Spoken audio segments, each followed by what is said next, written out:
A partir de agora, a Rádio Imperial passa a apresentar Nós Servimos, um programa com a produção e direção do Lions Clube Quitandinha. A apresentação, Dr. Paulo Magno.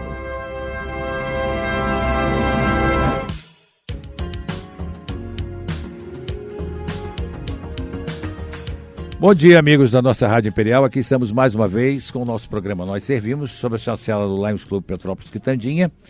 E antes, porém, que nós gostaríamos de falar sobre o evento que aconteceu no sábado passado, sábado passado, o Pit Stop da Saúde lá em Cascatinha. O evento que aconteceu lá na Praça de Santana e São Joaquim, na Matriz de Cascatinha, na Rua Ívio Naliato, foi promovido pelo SEBRAC Petrópolis, pelos Lions Clubes de Petrópolis, o Centro Quitandinha e Itaipava e pela Faculdade de Medicina de Petrópolis. E contou com várias atividades, dentre elas a medição de pressão arterial, a medição de glicose, exame de vista, carteira de trabalho, com a presença do Ministério do Trabalho, e medição de índice de massa corpórea e banco de empregos. A Unidade Móvel de Oftalmologia do Distrito LC1 de Lions veio do Rio de Janeiro para atendimento aos exames de vista. De parabéns, os parceiros se dispuseram voluntariamente a atender a comunidade Cascatinha. Outros pitstops da saúde acontecerão, segundo o SEBRAC, ainda no decorrer desse semestre.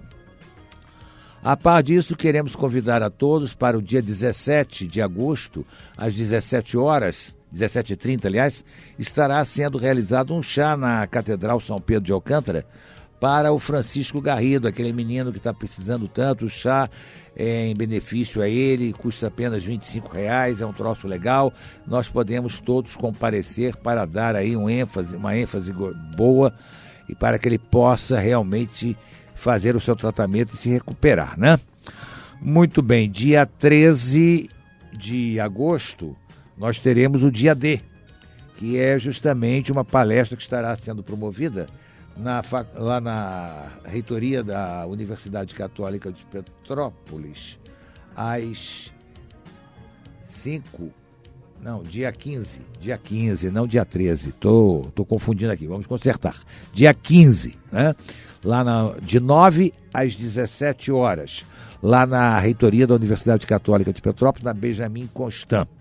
O Dia D é promovido pelo Ministério do Trabalho para tratar justamente de inclusão das pessoas especiais no mercado de trabalho de Petrópolis. Isso é muito importante e a participação do povo, da nossa comunidade é importante, porque é uma oportunidade que nós estamos tendo de empregar pessoas no momento em que nós estamos atravessando uma crise tão grande, né? Dados esses avisos, muito bem, nós hoje vamos ter o prazer de entrevistar aqui o doutor Henrique Belfort Valadão Filho. Olha só, este nome todo importante, né? Mas nós vamos focalizar os 25 anos do programa Festa de Arromba, que foi uma festa de sucesso aqui na nossa Rádio Imperial. Bom dia, Henrique. Oi, turma! Bom dia, meu querido amigo Paulo Magno, meu colega duplamente de profissão. Pois advogado e radialista. É isso aí. Que bom estar aqui no seu programa. Eu adoro o dia de sábado no rádio. Diziam que o Flávio Cavalcante era o senhor dos domingos. Aí alguém brincou uma vez, não sei se foi o Tito Santos no jornal, falou que o Valadão era o senhor dos sábados no rádio de Petrópolis. Então nós hoje já estamos começando o sábado quente. Isto, maravilha. Quem é Henrique Valadão? Eu? Deixa eu procurar aqui, cadê? Rapaz, não foi nada combinado não, você não, foi dividido. Pois é, vamos ver. Ai, meu Deus do céu, uma pessoa, depende, tem várias faces, né? Vamos dizer, o lado profissional, o lado, por exemplo, do rádio. Vamos falar do rádio, que interessa mais. Um apaixonado pelo rádio, que com 3 anos de idade foi brincar de fazer um microfone com um cabo de vassoura e o Henriquinho, eu, pequenininho, eu cortei o fio de um abajur que tinha lá da minha mãe e peguei o positivo com o negativo e botei no cabo da vassoura e liguei na tomada e tomei um choque. Aí a família, naquele tempo era fusível ainda, quebrou o fusível lá do apartamento lá no Rio. Aí meu pai ficou muito assustado com aquilo, aí mandou uma carta para os Brinquedos Estrela em São Paulo. pedindo, por favor, dando a sugestão. Ele não contou essa história, que seria muito paternalismo demais, mas que sugeria que eles estudassem a possibilidade de lançar um microfone de brinquedo. Olha só. E eu descobri, meu pai já falecido há muito tempo, eu descobri lá no apartamento dele, da minha mãe, e a carta-resposta da Estrela, eu tenho isso guardado. Muito legal, tá vendo só? E quando deu um ano e eles não falavam nada, ele escreveu de novo. Aí eles responderam que qualquer brinquedo para entrar em linha de produção tinha que passar por uma série de pesquisas já na época, exames e ver se, em primeiro lugar, seria comercialmente viável e se não seria ofensivo para a criança, para a saúde da criança, para o desenvolvimento psicológico e tal. Eu sei que veio um sinal verde, eles responderam que iam produzir e que o primeiro exemplar seria mandado para o tal do Henriquinho, que sou eu. Olha só, hein? Era aquele microfonezinho, me lembro, era azulzinho com cabinho, uma borrachinha oca. Aí uma criança ficava de um lado com o microfone de mão, que a gente chama em rádio microfone de punho, e o outro lado era o microfone de mesa. Igual você tá esse aqui, ó, desse tipo. Que os telejornais eram assim antigamente. Exato. Microfone de mesa, não usava na lapela, nem girafa, nem nada, né? E aí eu recebi aquilo. Então, se eu via o microfone, ele não propagava absolutamente nada. Apenas era botando no ouvido. Um falava de um lado, como aquilo era oca, aquela borrachinha era oca, quem estava do outro lado ouvia, aquele negócio. Eu fiquei feliz da vida com isso. E eu estava até lembrando há pouco que comigo é assim, da boa tarde eu faço programa. Pois é. Eu vou parar já. Aí quando eu terminei o antigo primário, que agora é primeiro grau, né? Exato. Então, eram 5 anos antigamente primário, depois ia fazer a admissão, o ginasial. Né? Isso, a admissão ao ginásio. Sobre o ouvindo, estou entendendo o que eu estou falando. E eu estudava no Colégio São Francisco de Assis, em Ipanema, que pertencia à Igreja Nossa Senhora da Paz, que é a nossa paróquia lá de Ipanema. E eles tinham um cinema lindo, enorme, cinema Pax. Não era Paz. Era Pax, PAX. Cinema Pax, isso. PAX. Onde hoje, ele foi colocado abaixo, hoje é o Fórum de Ipanema, que tem nada a ver com justiça. O Fórum é um local de centro comercial. Isso, exatamente. E lojas de médicos, dentistas, etc. E tal. Eu sei que era no cinema Pax que se fazia as festas do colégio. Então, com aquela plateia enorme, tinha aquele palco, não era só a tela do cinema, tinha um palco ali, né? E aí eu aceitei ser uma espécie de orador, tão menino naquele tempo, né? Para a despedida da turma daquele ciclo do primário. E tem uma foto ainda que na hora que a professora me levou para frente para eu falar o meu brilhante improviso, que era tudo decorado, logicamente. Quando eu vi aquele microfone, que eu falei a primeira sílaba, que eu vi minha voz ressoar naquele cinema inteiro, eu fiquei tão emocionado que eu esqueci o texto todo. Puxa. Eu esqueci todo o texto, tudo que era uma história encadeada e tal, que eu tinha que falar. E aí, adeus, lindos pássaros, tinha umas metáforas. E eu comecei a falar da floresta. Minha mãe notou que estava tudo errado, porque ela treinou comigo. E ela ficou desesperada. Só que eu já devia ter o espírito de radialista mesmo. Soube improvisar bem, né? Pois é. Mas tem uma foto minha que eu tô com a mão assim no bolso, aqui meio de lado assim, olhando aquele microfone como se estivesse endeusando aquele microfone. Então, já vem de criança, né? Já vem de criança, né? Deformado com amor ao rádio. Não mais que Henrique Valadão, um cara que ama a família, um cara que ama o que faz, um cara que ama as amizades, os amigos. Quem é meu amigo mesmo sabe que eu sou amigo com todas as letras e para todas as horas. E eu acho que deve ser assim, acho que não é vantagem nenhuma, não estou contando vantagem nenhuma. Acho que todo mundo deveria ser assim, a humanidade deveria ser assim. Exatamente. Ô Henrique, o que levou você a fazer direito? Aí é uma história que tem 2 vertentes. Uma que eu nunca soube matemática. Então somos 2. Eu nunca soube a tabuada. Eu não conseguia decorar a tabuada. A tabuada até eu sei, mas o resto, raiz quadrada, cúbica estou longe, passo longe. Eu não podia fazer exata, jeito nenhum. Eu não podia fazer as humanas, medicina, odontologia, tem pavor a sangue. Eu também, Eu não gosto. E que tive um problema, inclusive, quando eu fui fazer medicina legal, que eu tive um professor que tinha nome de guitarra, chamava Rubens Giannini, nunca mais esqueço. Ele queria obrigar a gente a ir no Instituto Médico Legal para ver dissecação de cadáver. Deus me livre. Eu falei, se eu fosse afeto a isso, eu iria fazer medicina, lógico. Mas é uma cadeira para o leigo que entrelaça as duas ciências, o direito e a medicina. Jurídicas e a medicina. Então, tanto nós advogados estudamos na faculdade medicina legal, quanto os médicos também estudam medicina legal. É onde as duas ciências se entrelaçam. Então, isso é uma vertente. Para fugir da matemática, aí ficaria o quê? Jornalismo, não havia comunicação na época. Na época não tinha. Não era coisa de bandido, jornalismo, vai ficar desempregado. Falava-se muito essa boca pequena, né? E aí vem outra vertente, que a minha família inteira é de advogado. Não podia fugir à regra. A família Valadão, você já deve ter... Lógico. Valadão, já, lógico. Era um máximo jurista. Direito internacional privado, jurista, foi procurador-geral da República. Aí o meu tio-avô, Alfredo Valadão, que foi o autor do primeiro Código de Águas do Brasil, que vigiou até pouco tempo atrás esse código. Depois mudou por causa dessa nova consciência de sustentabilidade e tal. Aquelas letras ali ficaram meio defasadas e mortas. Então, meu pai era advogado, meus tios eram advogados, primo advogado. A minha irmã casou com um rapaz que fazia medicina, teve um problema, logo foi fazer advocacia. Entendeu? E como só ia acontecer, eu tenho um único filho, cuja profissão é advogado, né? Estudou na mesma faculdade que eu, lá na PUC do Rio, né?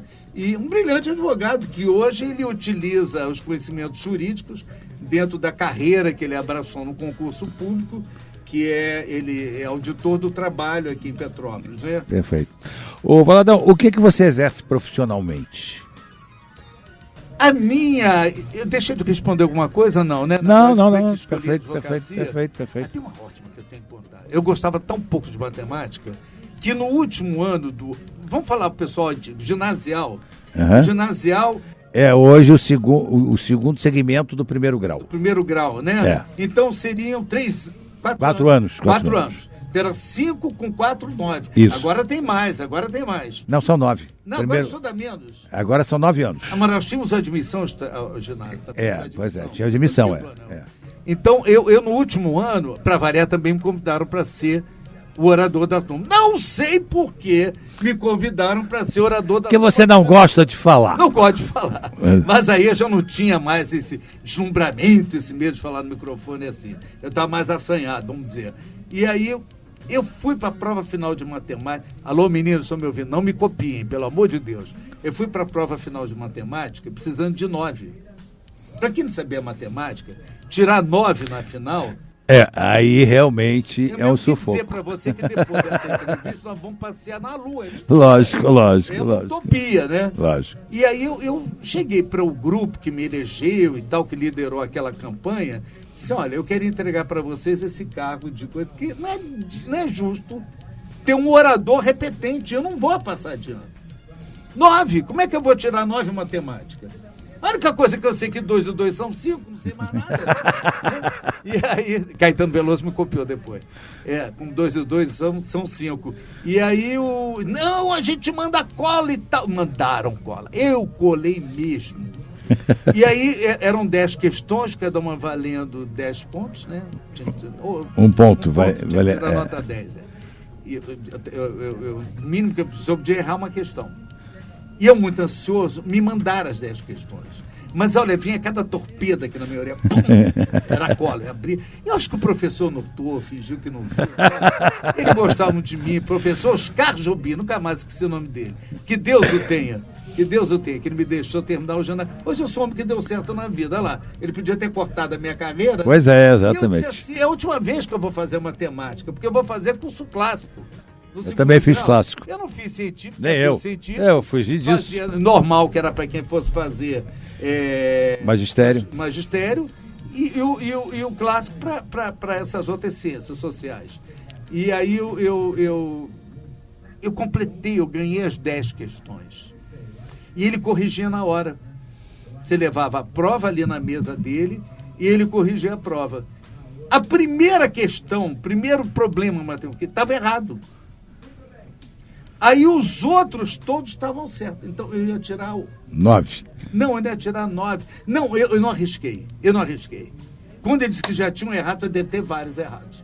Aí eu comecei a falar para a turma, questão tal. Era muito que me mandava e-mail, não sabia nem que papel que eu usava. E aí acabou que eu passei com 10. Tá vendo só? Me mandaram as 10 certas. E eu nunca mais quis fazer nada com matemática. Às vezes no mercado para ver como é que está o preço lá, faz uma coisa. É isso aí. Pronto, já respondi o porquê de ser advogado, né? Como você chegou às lides da rádio, Valadão? Pois é, eu tinha essa paixão toda, né? Toda. Só para completar aqui o negócio de como advogado deu tanto certo, porque já vou fazer agora, em dezembro, 44 anos de formado.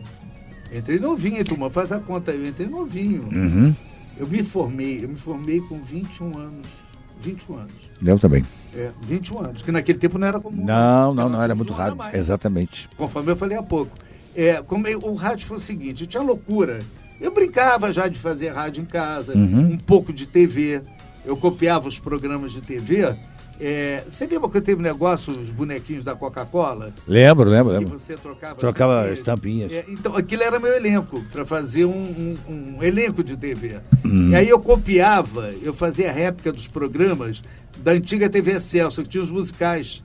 O Times Square. Certo. O My Fair Show. Que tinha um palco giratório. Uhum. O Times Square o nome já diz para quem... Eu não sei, porque eu não sou dessa época, eu sou da Anitta pra cá, mas em todo caso... Eu também sou, eu sou do Naldo Bem. Sou da Ludmilla, mas eu sou pesquisador. E aí acabou que eu brincava caixa de fósforo, virava câmera. Uhum. Sabe aquele brinquedo de vareta, de jogar certo. Aquilo era um boom. Uhum. O boom, esse microfone que fica pendurado. Hoje os caras usam muito na mão, né?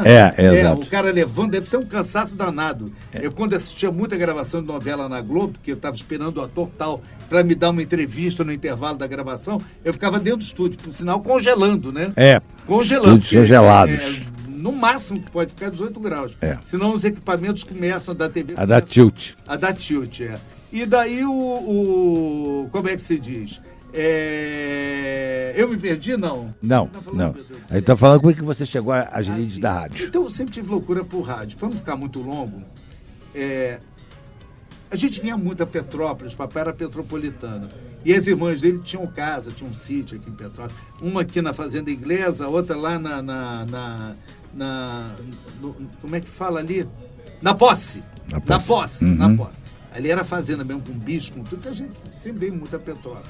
Mas já rapazinho, guiando o carro e tal, eu guiei desde os 18 anos exatamente, já fazendo faculdade, que eu entrei com 17, aí eu vinha pra cá, eu via já no caminho de dar pra pegar a Rádio Imperial. Eu gostava do nome, Imperial.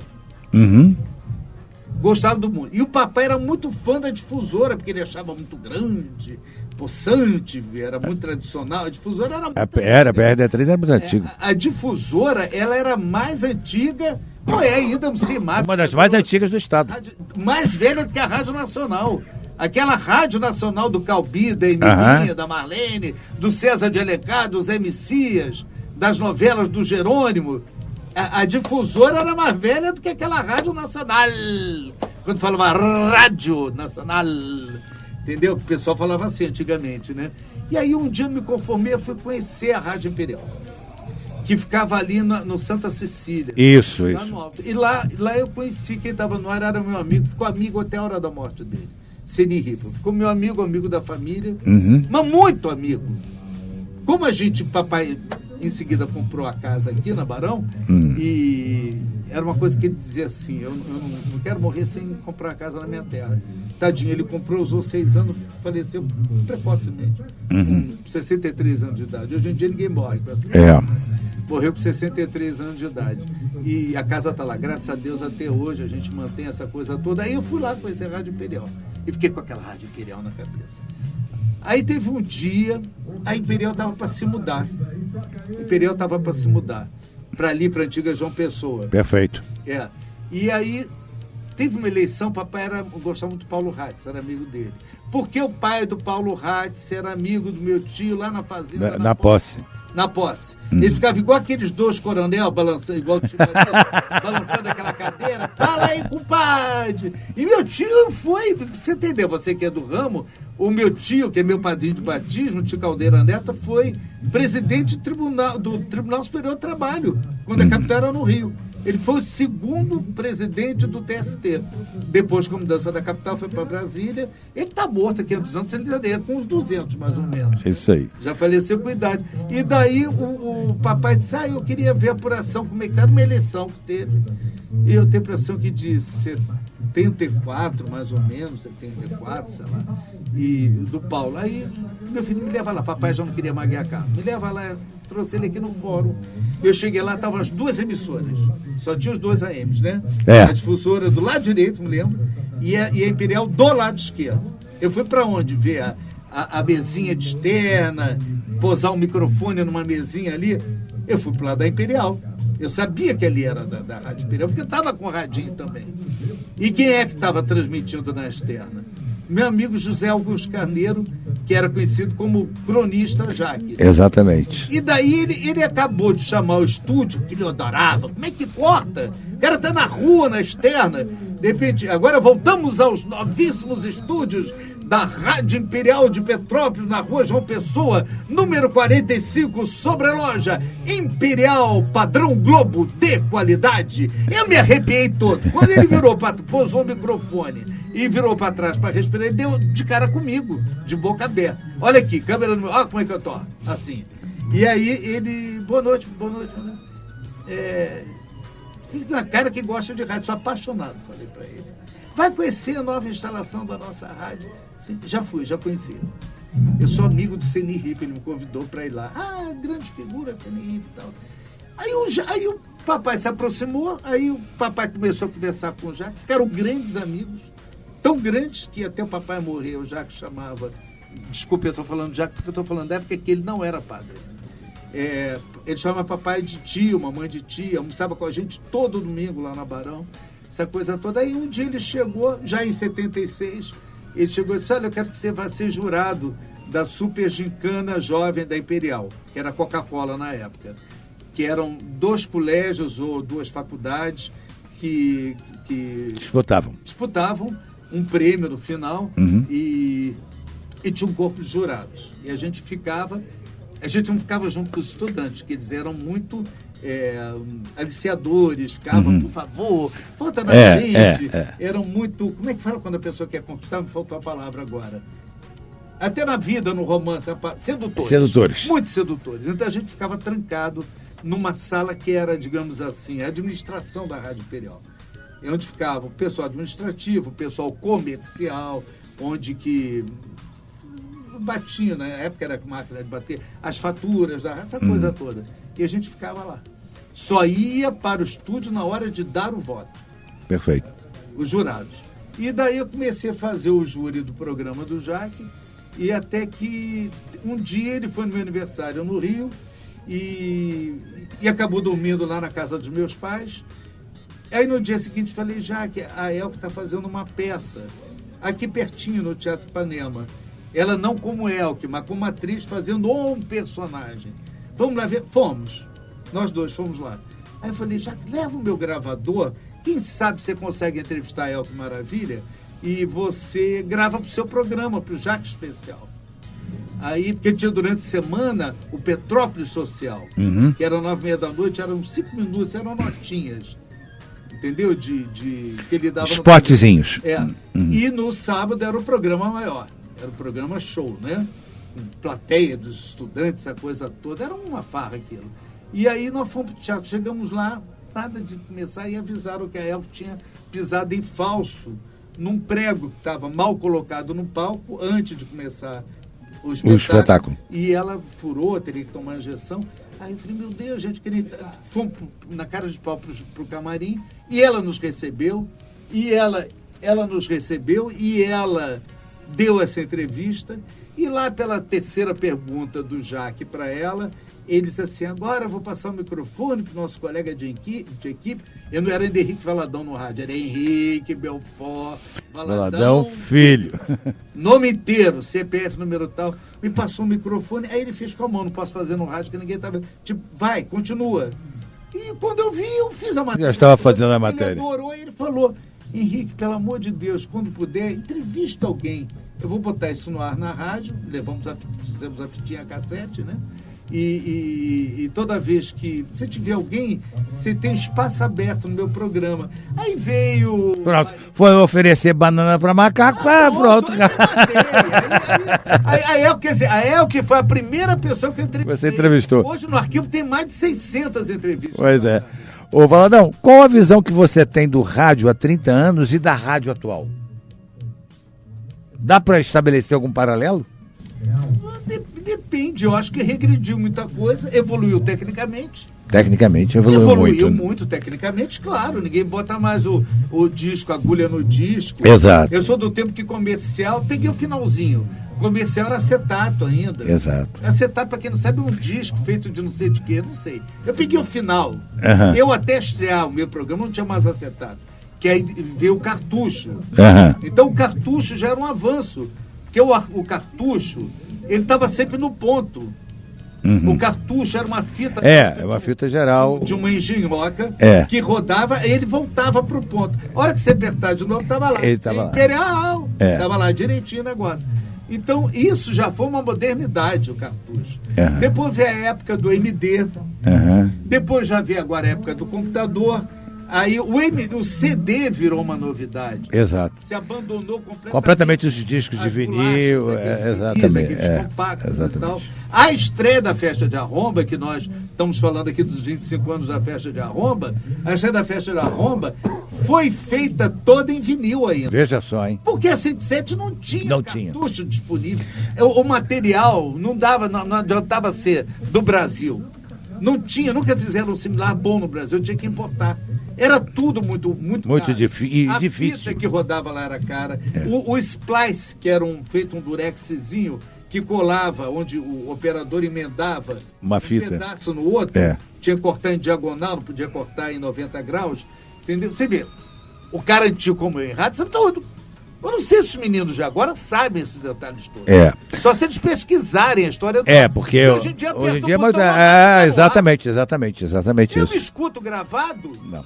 Eu não vou mentir, eu me escuto gravado, eu penso que eu tô aqui. Exatamente. Eu digo, eu tô lá. Não tô lá não, eu tô vindo pelo celular. Olha que loucura, ouvindo a Rádio Imperial pelo celular. Isso é um abuso de tecnologia. Então, em termos de tecnologia, evoluiu. Mas de criatividade, como uma consequência lógica, embotou as pessoas. Uhum. Ficaram muito... Botou um véu na cara das pessoas. Exatamente. Então as pessoas ficaram limitadas a saber, a operar o computador. Que o computador faz tudo. Perfeito, é isso mesmo. Henrique, quem eram os protagonistas da Festa de Arromba? Como assim? Os cantores? Os protagonistas. Quem é que realmente inventou? Eu e o Gerry Adriani. Tinha um diretor aqui na rádio, ele era diretor administrativo, não tinha porcaria nenhuma de programação. E ele me tirou da Rádio Imperial em 89.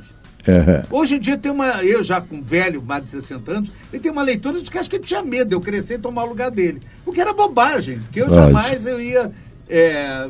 Você sabe, eu tenho um emprego vitalício no Rio de Janeiro. Lógico, exatamente. Concursado, trabalho para um concurso público e tal. Então o rádio para mim era fim de semana. Mas ele me tirou, sem menos do rádio, e eu fiquei... Aí o Rio de Janeiro me chamou para fazer rádio no sistema JB, Rádio FM 105, que estava em primeiro lugar. Na época, a 98 ainda não era líder. Era 105, chamava de Bem com a Vida. Ana Flores foi de lá também. E aí me chamaram para fazer a rádio. Um amigo aqui de Petrópolis, que era coordenador lá. E aí, só que o horário que eu poderia fazer, que não era... eu posso falar que já passou. Eu trabalhei 30 anos na Procuradoria do BGE. Porque 30 anos eu não poderia sair da Procuradoria... Para ir para a rádio. Durante o dia. Lógico. Não, porque só de eu estar no ar, lógico. Eu poderia ser desligado. Lógico. Então, o único horário disponível seria o da noite. Mas o da noite era uma febre dos programas românticos. Uhum. Tipo Good Times. Certo. Eu criei posteriormente aqui na 107, como coordenador, criei o Clube dos Namorados. Isso é que tá piscando assim vermelho. Não, tá tudo legal. Tá tudo legal, né? Você vê, eu não entendo muito de computador, não. Não, tá tudo bem. E aí eu me sentiria calhorda. Essa música vai pra você que está me ouvindo do Caju. A rádio era do Rio, tinha que falar bairro de lá. Você está me ouvindo no Caju. Eu já dizia, tá dentro do cemitério. Eu ia fazer logo uma piada, entendeu? E aí não dava pra mim. Aí eu falei, era o Luiz Biasi. Todo mundo deve conhecer aqui. Lógico. O Lulu Biasi adorava meu trabalho. Ele babava com o meu trabalho na Rádio Imperial. E ele já era do Sistema Globo de Rádio. Depois ele foi pro Sistema JB. E daí me chamou pra lá. Aí o que sobrava pra mim? Madrugada. E eu topei fazer de meia-noite às 5. Primeira vez que eu fui falar, operar. Nessa época já era caceteira. Os comerciais entravam em cassete. Comecei as músicas também. E aí eu topei fazer essa loucura. E sendo que com uma semana eu quase que eu sofri um acidente, porque eu não dormia. Eu não dormia. Lógico. Eu ia pra rádio, eu nunca dormi de dia. Virar a madrugada? Se me ver dormir de dia, pode chamar a ambulância que eu tô muito mal, né? Então, eu passava a madrugada acordado. E tinha uma síndrome das 3 horas. Quem trabalha na noite, seja a atividade que for, sabe o que eu estou falando. De meia-noite às 3 se eleva. Tipo, dormir tarde. Depois... E depois tem coisa, acordei cedo. Mas quem emendou as 2 jornadas... Aí é terrível. Depois, é terrível. Eu tinha pavor de dormir e a rádio ser do ar. Eu dormia na cara do microfone. Pois é. E eu chegava em casa, eu dormia 1h30, quando conseguia, porque com fone no ouvido, para poder falar operar.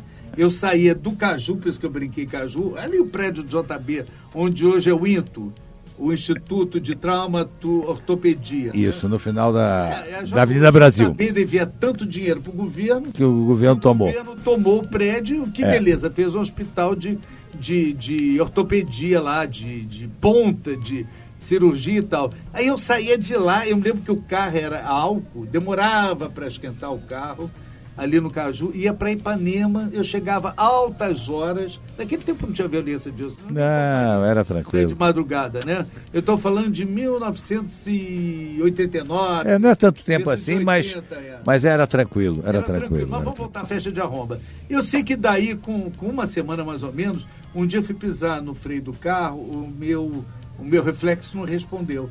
E eu só não bati em ninguém porque tinha fechado o sinal e por sorte ninguém tinha atravessado ainda.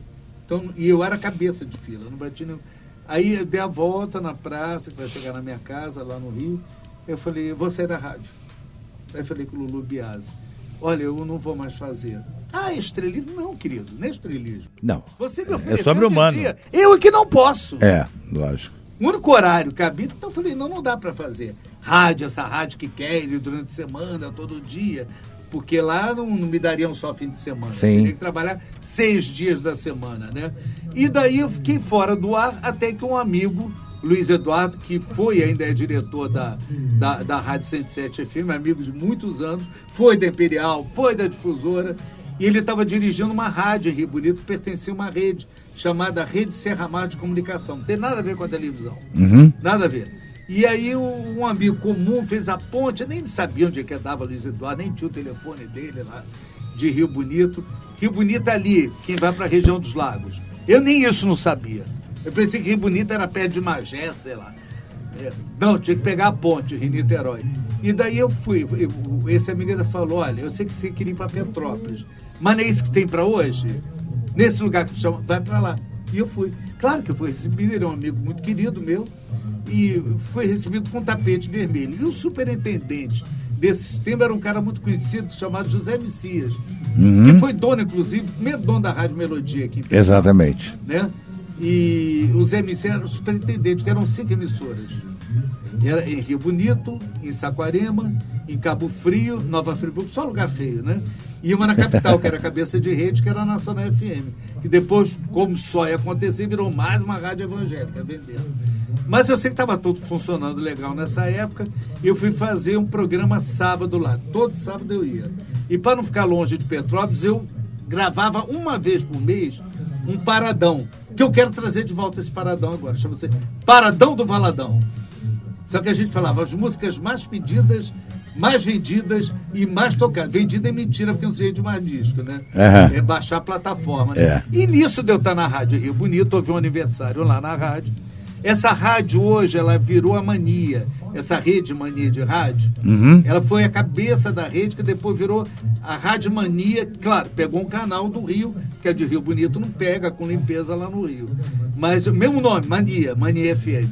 E aí teve uma festa de aniversário, ou de fim de ano, Natal, sei lá, da rádio. E aí foi o Agnaldo Timóteo, foi o Gerry Adriani. Foi nesse Brandão também.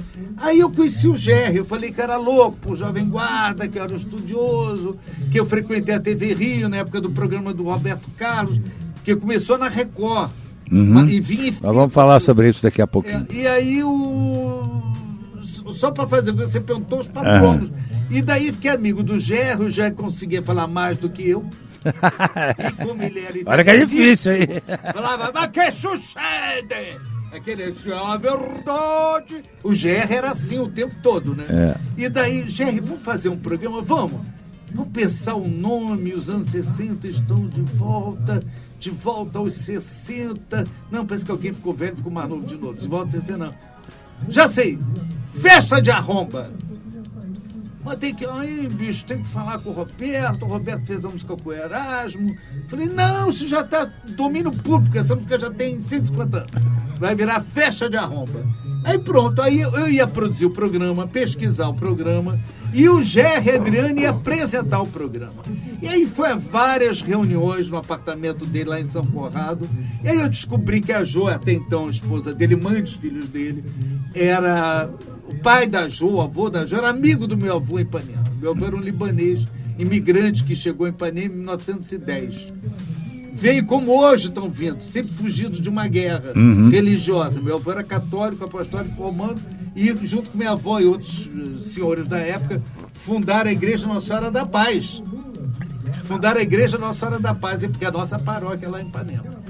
E, aliás, mandar um abraço, parabéns para o Padre Jorjão, que terça-feira passada, dia 8, completou 25 anos de sacerdócio, nosso querido Padre Jorjão. Mas, só para completar, aí o Gé, tudo pronto, aí fomos para o estúdio da cabeça de rede, que era a Nacional FM do Rio, ficava em Vila Isabel, e aí fomos lá e gravamos com um locutor chamado Jorge Luiz, que era o mesmo locutor que fazia as chamadas da antiga TV Record, as chamadas, ele era locutor do Globo no Ar, etc e tal. Ele gravou a abertura, é aquela que o pessoal ouve hoje em dia. A década de 60 corria só. É a mesma gravação, a mesma gravação, a mesma abertura. No final, ao invés de dizer Festa de Arromba, e agora, pela Rede Serra Mar de Comunicação, e que tudo mava pro inferno. Festa de Arromba. Produção Henrique Valadão, apresentação Gerry Adriani. Que onda, que festa de... Aí mudou tudo, porque eu já... Não, bicho, porque eu tô com medo dos meus fãs acreditarem que eu larguei a carreira de cantor para ser locutor de rádio. Aí o projeto ficou parado um ano, essa abertura guardada um ano, e até que nós fomos chamados para... O Luiz Eduardo, o mesmo Luiz Eduardo de Rio Bonito, foi chamado para dirigir a Rádio 107 FM, aqui no Alto da Serra. E o Luiz Eduardo, na primeira reunião com o proprietário da rádio, indicou meu nome para ser o coordenador de produção e programação.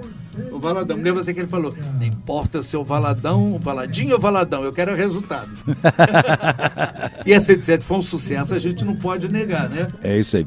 Bom, vamos fazer um intervalozinho para faturar e a gente já volta já. Pode chamar? Pode. Vem aí uma simpática rodada de comerciais. Já nós estamos de volta com... Nós servimos. Estamos apresentando Nós Servimos, um programa do Lions Clube Quitandinha e a apresentação de Dr. Paulo Magno.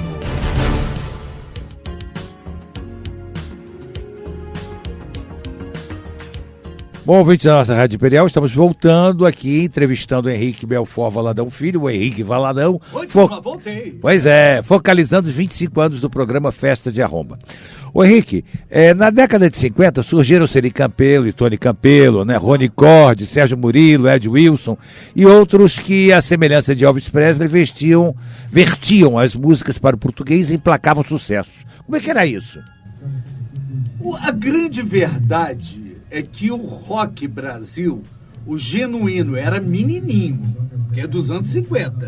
Mas já era assanhado com rádio, e eu vi uma rádio que tinha no Rio, chamada Rádio Marique Veiga, que tinha um programa do Jair de Taumaturgo, certo, que depois foi fazer programa na televisão, Canal 13. O auditório era ali, o teatro era ali, da TV Rio, ali na Avenida Atlântica, no Porto 6, onde já foi no passado, eu não fui dessa época.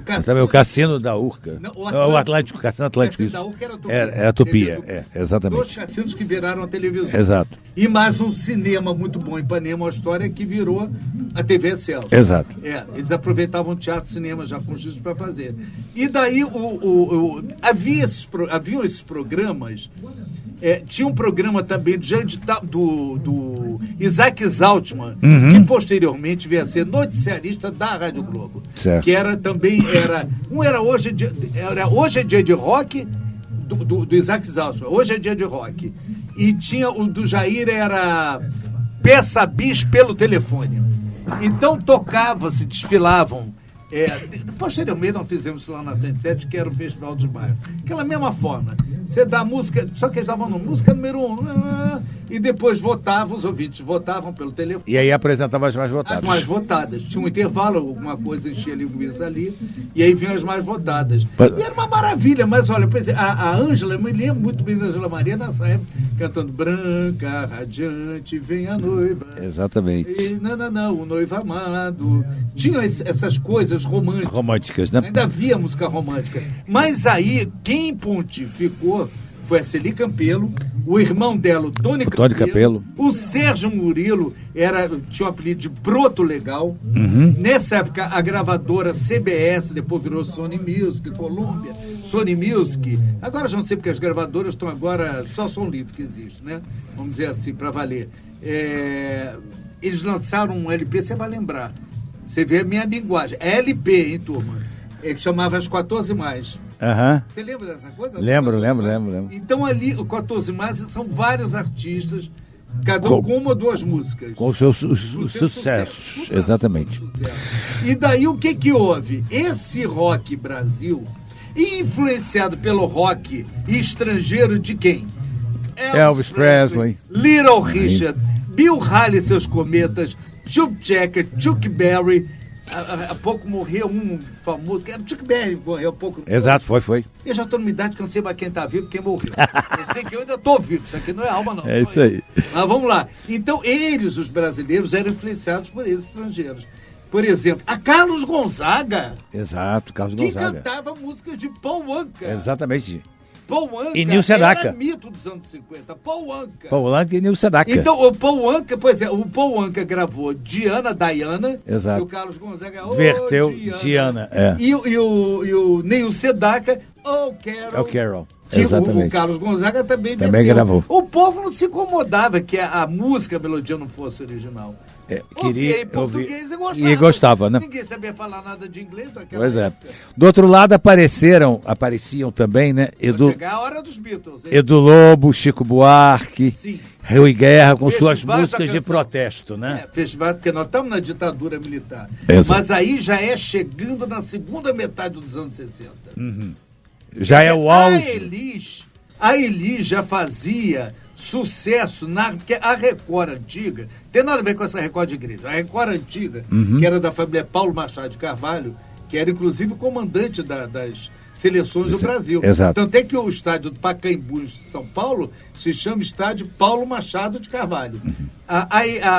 Eles tinham a televisão não vivia de novelas. Não, longe disso. A primeira novela diária, quem lançou, não foi a TV Globo, não. Não, foi a TV Excelsior.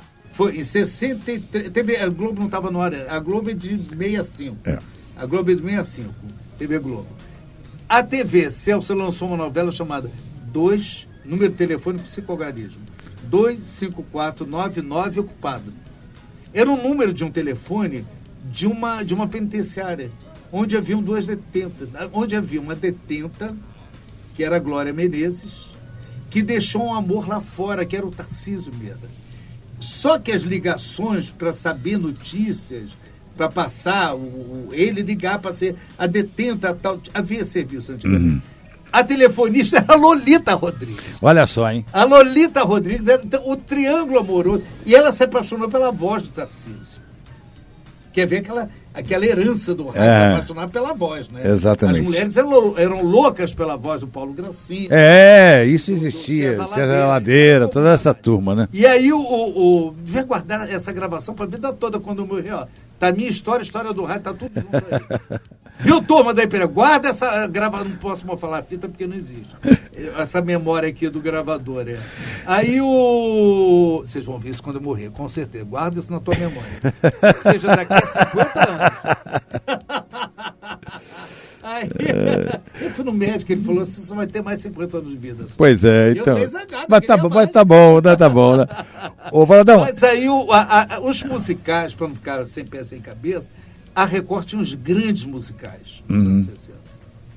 Já assim, acho que a Elis foi 64, mais ou menos. É isso. Foi no ano da Revolução. Aí lançaram o Fino da Bossa. Fino da Bossa.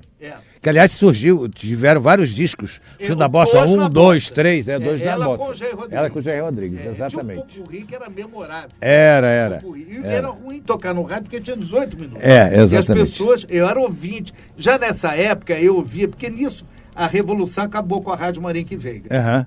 Que a gente ouvia que era uma rádio muito boa. Acabou, caçou a Rádio Marinque, nunca mais voltou. Não sei nem aquele canal que virou, da Marinque Veiga. E a Nacional, por ser estatizada, virou uma rádio engessada, né? Uma rádio que devia obedecer ao governo. Ao governo federal. E aí, o governo federal era uma ditadura militar com uma censura rigorosíssima. Vai dizer que na TV Rock Santeiro ficou 10 anos censurado. Para poder sair. De tal forma que a Beth Faria não pôde mais fazer. A Viva Porcina tiveram que botar a Regina Duarte. Exatamente. Porque a Beth já estava 10 anos mais velha, né? E por aí vai. Então a Record dominava com os musicais. E musical, a princípio, não tinha problema com censura. Até que vieram as letras de Chico Buarque. Os festivais internacionais, né? O primeiro festival da Record foi em 66. Tudo que nós estamos falando tem a ver com a festa de Arromba. Porque pois por isso é que nós estamos tocando esse tema. Só faltou eu fazer uma amarração desses roqueiros estrangeiros, rock raiz, com o rock do Brasil, com Celito. Nós vamos chegar daqui a pouco lá. Que aí vieram já a partir de 62 os reis do Iê, os Beatles. Vamos falar deles. Agora então nós já falamos de vários quadros da festa de Arromba. Porque tem a Jovem Guarda, porque tem o Festival dos Festivais, que é o quadro que eu criei, e que tem a mesma, os mesmos acordes, o mesmo prefixo que o Erlon Chaves tocava no Festival Internacional da Globo, que era lá no Maracanãzinho. Eu, como Tchê, ia lá todo ano. É aquele tararam, tan, tan, tan, tan, tararam, tan. Aquele é a cara do Festival da Canção. Mas o primeiro que teve para valer foi o da Record, onde empatou a banda e a disparada. A banda do Chico Buarque e a disparada do Jair Rodrigues. Que era de autoria do Geraldo Vandré e do Theo. O Geraldo Vandré é o mesmo que compôs no auge da ditadura. Para não dizer que não falei de flores. Bem, vamos embora. Que esperar, exatamente. Não é dizer, né?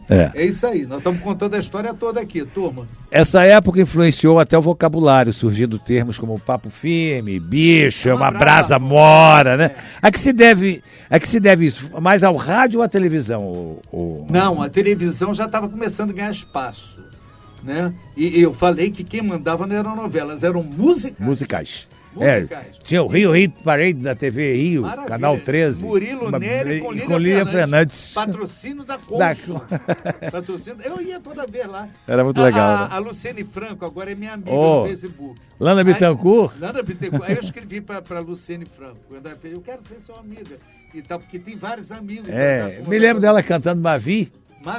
Olha só. Ela do Alain Barrière. Exatamente, Alain Barrière. Por quê? Porque tinha parada de sucesso e não podia trazer o Nico Fidenco, o Sérgio exatamente. o Charles Navour. Quem que cantava? Que c'est très feliz? Era exatamente.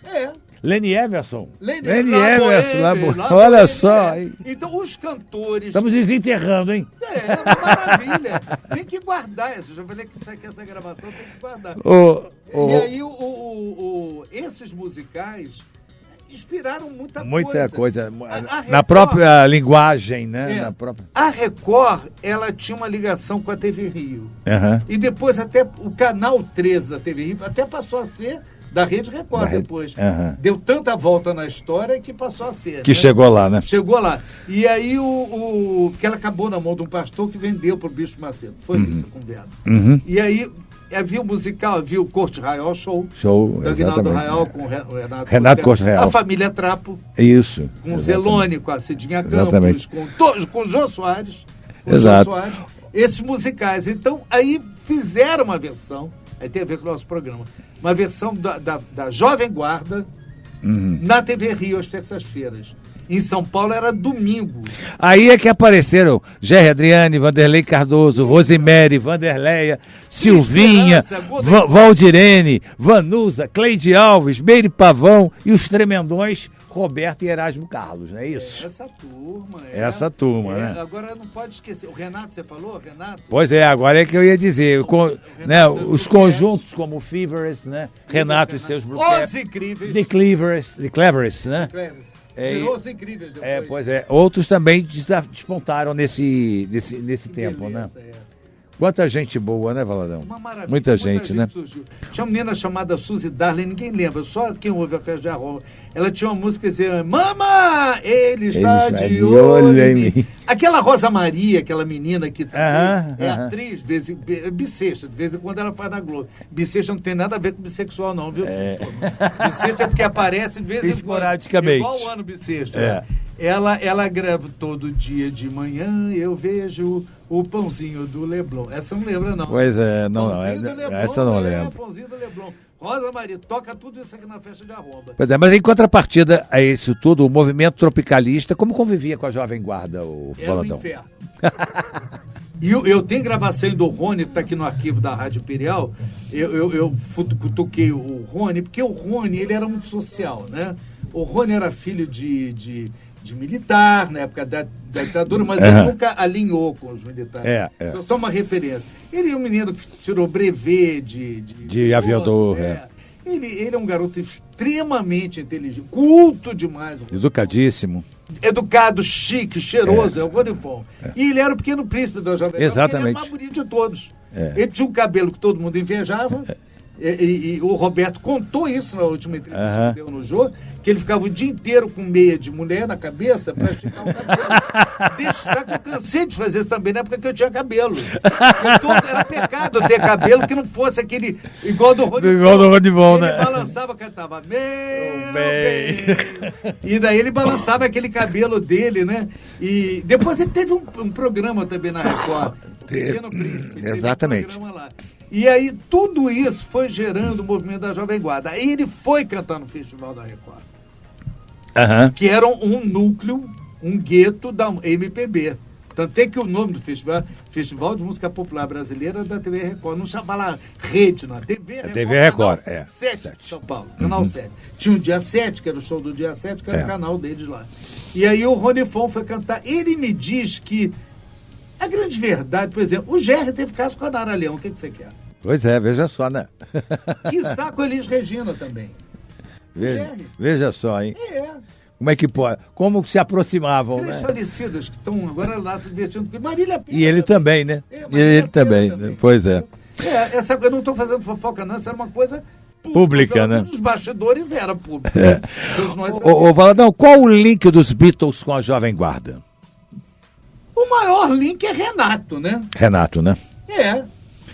O Renato que verteu muita música. Né? You're gonna lose that girl, meu primeiro amor. Exatamente. Tudo traduziram, né? Menina Linda, né? Que era a versão. I hold you under... Ih, meu Deus, esqueci. Agora já não. Your Hand. Mas tem mais umas. Tem várias. O Renato começou, e é o ritmo. Ninguém podia trazer os Beatles. Entendeu? Eu não havia tecnologia. Você vê quando lançaram o Help, filme Help, foi um terror no cinema. E o pior, as meninas quebravam o cinema. É o terror. E o pior é que numa sessão que eu fui no Bruno Ipanema, entrou o Carlos Imperial, que se notabilizou também. Ele começou na TV Rio. Ele tinha um programa chamado Alô Brotos. Alô Brotos. Aí ele se notabilizou na Record, que tinha um programa chamado Esta Noite Se Improvisa, que era um programa para ver quem acerta a música. Que nem o Silvio Santos já fez Qual é a Música e tal. E ele disputava muito com o Rony Fon, que era um campeão. O Imperial sabia muita coisa. E ele criou um personagem para ser vaiado. Ele entrava no auditório e provocava, jogava, dava banana para ser vaiado. Ele gostava disso. Entra no cinema com a luz acesa. Ih, meu Deus, pronto, danou-se. Uma vaia. Aí tiveram que apagar, correndo, mas até que aquele gordo daquele tamanho se acomodasse. Ele ainda entrou com o Ângelo Antônio, que era mais Imagina. pra caber naquele cinema. Como era a relação da Bossa Nova com a Jovem Guarda? Pois é, havia uma ciúme danada, porque a Record, que era o vértice da pirâmide, porque havia uma indústria fonográfica por trás disso tudo. Exato, era disco que se vendia. Então, quem vendia disco? A Elis, o Jair Rodrigues, a Nara Leão, o Chico Buarque, o MPB4, exato. O Quarteto em Si, e depois exatamente. gravaram a Roda Viva. Até um deles era casado com... Quarteto CY. Era casado com... Era Sinara Cibele e Silene. 4 baianas. Isso. Jabaralina. Sinara, Cibele, que depois fizeram dupla. Exato, ficou só a Sinara e a Cibele. E elas gravaram, então, no festival já da Globo, no Maracanãzinho, Carolina, do Chico Buarque. Tomou uma vaia danada, porque o povo queria, não me lembro o que, em primeiro lugar, na época. Não me lembro o que queria. Era aquela Fenêtre Rover, Don Lecoté, Le Bruit des Vagues. Do Romuald. Eu toco na festa de Arromba. É muito linda, essa música é lindíssima. Fenêtre Rouverte, on l'écoutait, Le Bruit des Vagues. Janela aberta, estou ouvindo o murmurar das ondas. É muito bonito. É muito legal. Mas então havia uma simbiose, né? Mas trabalhavam no final, né? Conviviam, né? Aí, de repente, houve algum entrelaçamento. O Roberto quebrou isso tudo quando Caetano e Gil foram para Londres exilados, e o Caetano, o Roberto foi lá visitá-los no exílio. E aí ele... qual foi a música que ele fez? Os Caracóis dos Seus Cabelos. Não, o Debaixo dos Caracóis fizeram para ele. Para ele, pois é. O Roberto fez pro Caetano. O Roberto fez pro Caetano. E o Caetano fez o que pro Roberto mesmo? Não me lembro. Eu não me lembro. Meu Deus do céu. Ele fez Debaixo dos Caracóis. Porque o Caetano tinha o cabelinho todo anelado. Exatamente. E daí eles viraram grandes amigos. Maria Bethânia fez CDs maravilhosos. Maravilhosos. Adoro, amo Bethânia. Bethânia é espetacular. Você não gosta de pensamento político de nenhum. Sim, isso é outra coisa. Essa parte é tipo. Exatamente. Então, no final, todos acabaram se congraçando. Valadão, o que significou a Jovem Guarda para você e como você definiria o movimento da Jovem Guarda? Ela modificou os hábitos, é o que a gente fala naquela abertura maior. Quando tem um programa especial, a gente tem esse texto lá. Ela modificou os hábitos da época. Eu me lembro que eu tive que fazer um terno, não sei para que foi, na época, e eu queria fazer um terno igual dos Beatles. Depois eu queria fazer um terno igual do Roberto, que tinha uma gola redonda, não tinha lapela. Aquela gravata...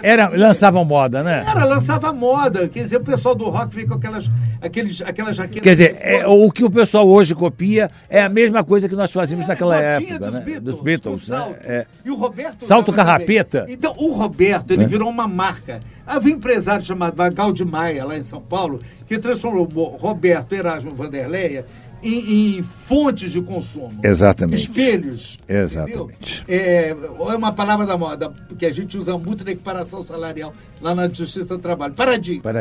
Que a gente usa muito no artigo 465, né, da CLT. Não é isso, né? Eu nunca mais fiz isso, não, mas né? Então, copiava-se muito eles. O chiclete que eles usavam. Tudo isso, né?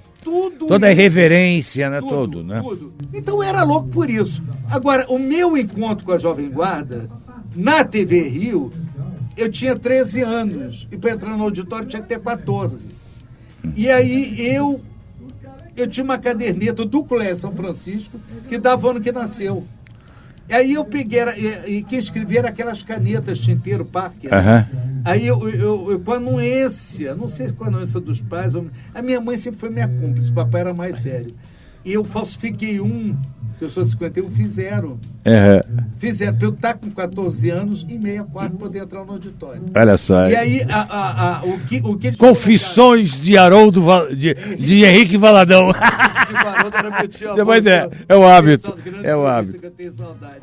E aí eu entrei no auditório, mas assim, era não andar sozinho. Aí tinha uma moça, uma senhora que trabalhava em casa há muitos anos, vamos dizer que foi assim, a última babá minha, da minha irmã, mas continuou na família para todo sempre. E eu chamava ela de minha mãe negra, amava ela, e já não está mais aqui. E ela adorava também tudo isso. A Tereza me levava para o auditório. Tá vendo? Aí eu estava na fila para entrar na TV Rio e vi parar um Carmanguia. Carraço! Sem capota. Conversível, que beleza! Verde-limão. Quem estava a bordo? Vanderlei. Olha só, a ternurinha. Aí, anos depois, eu lanço um programa onde quem me dá a entrevista? Vanderlei. Olha só, Vanderlei Cardoso se hospeda na minha casa na Barão. Olha só. O Carlos já me deu entrevista de 1 hora de duração. GR virou meu amigo. Hoje temos uma página chamada Programa Festa de Arromba no Facebook. Quem quiser seguir, basta botar lá. Programa Festa de Arromba. Tá com tudo até ontem, 1.111 amigos lá participando. Olha só que beleza. Tudo em torno desse programa aqui da Rádio. Você acha que a Jovem Guarda ainda existe ou ela morreu? Há algum movimento recente que possa ela ser comparada? Eu gosto da Jovem Guarda do jeito que eu faço. Sem remontá-la. Eu gosto de recordá-la. Às vezes, quando eu vejo o pessoal da Jovem Guarda querendo dar uma de moderninho, e todo mundo já está na faixa dos 70. 70, é. Que eu tinha que falsificar a carteira, eles já cantavam. Pois é. Mais de 70. Exato. Né? Não tinha nenhuma Simoni na época, né? Exatamente. Na época, não tinha. A mais novinha era a Martinha, que a mãe não largava, a Dona Ruth. Eu cheguei a um ponto, eu sou hoje, digamos, eu vou ser ousado, um dos 5 maiores experts em Jovem Guarda do Brasil. Tem o Antônio Aguilar, lá em São Paulo, tem o Carlos Alberto Peixoto, que está morando lá em Cabo Frio, tem no Rio o Cirilo Reis, não vou dizer 5, mas um dos 8. Mais coisa. O que eu estava falando, menino, que eu me perdi? Nós estamos falando sobre o movimento, se ela morreu ou não, a Jovem Guarda, ou se tem algum movimento recente que possa ser comparado. Não tem. Eu acho que tudo tem um pingo de história, tudo tem uma... que eu estava falando, eu não gosto quando eles querem fazer uma coisa moderninha. Que não dá mais, né? Eu não gosto. Então, mas é muito chato. Porque afinal de contas tem 45 anos, né, da Jovem Guarda. Qual é o legado que você acha que ela deixou? Não, a Tem Jovem mais de Guarda, 45, 52 anos. Pois é. Você sabe como é que ela entrou na grade da TV Record? A Record era a Globo na época, detinha os direitos de futebol. E quem mandava era o futebol, a Federação Paulista. E houve uma briga deles, de cartolas, e a Record parou de transmitir o futebol para fazer a queda de braço. Jogou a Jovem Guarda no ar. Pra blefar. Aí não tinha o que jogar no ar. O que era? O futebol já era de 4 às 6 de domingo. 4 às 6. Não sei se tinha jogo durante a semana, não. Domingo de 4 às 6. Aí alguém chegou, o Paulo Machado de Carvalho, que era um cartola também, teve os motivos dele para cortar o futebol da emissora dele. Aí disse assim, o que vai botar no ar? Bota o enlatado, pega enlatado, bota o Batman Masterson. E aí, não, tem uma turma de cabeludos que vivem no corredor pedindo oportunidade. Não tem tu, vai tu mesmo. Aí chamaram o Roberto Erasmo Vanderlei e fizeram o programa. E o Ibope da época era tão grande, não sei como é que era medido na época.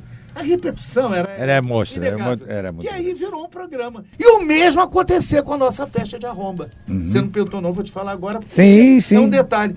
Como é que surgiu a festa de arromba? Eu e Luiz Eduardo, grandes apaixonados da Jovem Guarda, o diretor da 107, e um dia ficamos numa nostalgia ouvindo o disco, vinil, que ninguém tinha lançado da C10 em 92, da Jovem Guarda. Vamos fazer, ele falou, Valadão, vamos fazer aquela ideia do GR não vingou e tal. Faz o seguinte, você faz 4 especiais, 4 domingos, o programa era de 11 a meio-dia. Faz para você poder acordar um pouquinho mais tarde, de 11 a meio-dia, e deu que seja domingo de manhã, para pegar a Dona Maria fazendo a comida da família e o seu Zé lavando o carrinho dele na calçada. Lembra que a gente tinha essa imagem do ouvinte tradicional prover a Jovem Guarda. Certo. Aí disse assim, então vou fazer 4 domingos. Vamos revisitar o repertório da Jovem Guarda. E aí não tinha os discos. O que eu fiz? Peguei meus antigos compactos e LPs, lavei igual se lava prato, com o lado liso da esponja, e água e o sabão líquido, e fui botando naquele escorredor de prato, entende? Sim, sim, pra sim. secar, e depois levei com um pano um feltrozinho para não arranhar, secar. e assim não podemos botar esses discos no ar. Aí tocamos, eu revisitei esse repertório todo, o filé, o supra-sumo da Jovem Guarda. Aí o Luiz Alves, olha, por coincidência o dono da rádio lá tinha pedido para o Ibope fazer uma pesquisa em Petrópolis naquela época. E deu uma audiência, a festa de arromba, e chamavam de Pão de Açúcar, porque quando o programa estava no ar, Pão de Açúcar é comprido. Assim, isso, exato. Não estou querendo minimizar os outros. Sim, sim, sim. Era tudo bolado por mim, porque era coordenador da rádio. O resto era o Morro da Urca, mais baixinho. Uhum. Quando entrava 11 horas, e ele irradiava, ele começou a irradiar a audiência para os outros horários. Uhum. Quem estava, continuava depois, e quem queria ouvir, ligava antes. Não ligava em cima da hora. Aí eu fui para o sacrifício de ter que fazer o programa. Digo sacrifício porque era o único dia que eu tinha para descansar. Uhum. Eu trabalhava no Rio, feito um louco, de segunda a sexta. Depois do meu horário de trabalho, eu trabalhava para a emissora como coordenador, mesmo estando no Rio. E sábado eu fazia um programa de 3 horas falando e operando. E domingo mais a festa de arromba. E daí eu falei, nós não podemos ficar só com menina linda, gatinha manhosa, pobre menina. A gente esqueceu de falar Nene Lilian. Pois é, Lena Lilian. Gatão e a gatinha da Jovem Guarda. Isso aí. Então vamos pulverizar. Ao invés de ser só a Jovem Guarda, a festa de arromba vai ser um programa temático dos anos 60. Então hoje tem um quadro do Rock Raiz para completar mesmo. Do Rock Raiz dos anos 50 para valer, Elvis, Tchubtchek, esse pessoal que eu falei há pouco, que hoje é dia de rock. Aí tem o Festival dos Festivais. Aí eu criei, nós vamos invadir a sua praia, que é para quem diz que aquele é cafona. Você é cafona? A Marisa Monte é top de linha e já gravou a Jovem Guarda. O Barão Vermelho já gravou a Jovem Guarda. Exatamente. Mas também os sertanejos gravaram, e os pagodeiros gravaram, e o Raça Negra gravou, e o Alexandre Pires gravou, e a Sandy gravou. Então, o quadro, são mais de 100 músicas cadastradas, esse quadro. Para repetir uma música ali, demora 2 anos. Veja só. Né? Aí criamos, aí vamos falar do rádio. Qual era o rádio da época, dos anos 60? Segunda metade, Mundial. 8-10-0 Mundial. E Rádio Tamoio. Mas aí eram as duas. Que era por causa do Big Boy. Que era do Big Boy. Eu não podia criar uma concorrência ali, porque a Mundial era líder. Era líder. A verdade, acabou e sempre correu, mas não conseguiu. A Mundial era tudo. A Mundial, ela botava a vinheta no meio de música. Eu frequentei boate na época lá no Rio, que na hora da vinheta, no meio da boate, o pessoal, she's got it, hey baby, she's got it. Mundial, todo mundo berrava na pista. Era uma coisa de maluco aquilo. Então, criei esses quadros, criei a Hora do Rei, criei o Arquivo 107, onde eu trago as entrevistas que ao longo do programa eu já fiz. Então, todos esses ídolos estão lá no coisa. E termina com a faixa livre, onde eu boto os grandes cantores dos anos 60, mas que não fizeram parte da Jovem Guarda. Perfeito. Que não era o perfil deles. Quem? Moacir Franco, Altemar Dutra, a Clara Nunes, a própria Clara Nunes. O filho da Dalva de Oliveira, o Peri Ribeiro. Então, né? na faixa livre, a gente se permite tocar cantores que fizeram sucesso nos anos 60, mas que não foram da Jovem Guarda. E mais os sucessos internacionais. Aí entra Rei Canif, aí entra todo mundo. Tudo né? isso. Paul Moriá e toda essa turma. Tudo isso, Valdão, eu queria te agradecer a participação no nosso programa. Já acabou, estamos atrasados. O Joenes vai comer meu fígado hoje. Joenes, desculpa. Nada, pois é. Desculpa aí, Joenes. Tá chegando o aniversário dele, hein? Pois é. Então, vamos terminando por aqui. E sábado que vem estaremos de volta mais uma vez com o nosso programa. Nós servimos com uma nova entrevista. Muito obrigado pela sua participação. Querido, olha, há tempo que você vinha, né, pra gente poder fazer isso. E pintou esse sábado lindo, maravilhoso. Na Rádio Imperial, para dar essa entrevista para vocês. Volto a dizer, a memória às vezes falha, então um conselho antes de sair: guardem esta gravação por vários motivos. Tchau, pessoal! Tchau, turma! Muito obrigado, ouvintes da nossa Rádio Imperial. Obrigado ao Darlan, obrigado ao William na técnica, ao Lucas, e até sábado que vem. Fui!